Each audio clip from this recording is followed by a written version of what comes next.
عاشق جورجينا الجديد يشتري لها قصرا في باريس بشرط الطلاق من رونالدو.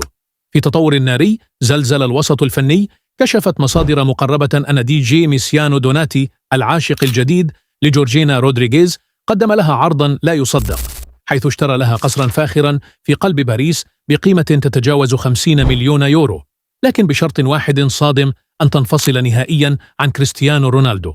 هذه الخطوة أشعلت التكهنات حول قرب نهاية علاقة الثنائي الشهير، خاصة مع التوترات الأخيرة التي حاول كلاهما إخفاءها عن الإعلام. فهل ستقبل جورجينا بهذا العرض المغري وتبدأ حياة جديدة مع الدي جي الإيطالي الوسيم، أم أن رونالدو سيتدخل لإنقاذ ما تبقى من العلاقة؟ الأيام القادمة حبل بالمفاجآت. القصر الفاخر الذي اشتراه دوناتي يتميز بتصميمه الأسطوري، ويضم مسبحا أولمبيا وقاعة سينما خاصة، ليكون جاهزا لاستقبال جورجينا في أي لحظة. شاركونا تعليقاتكم.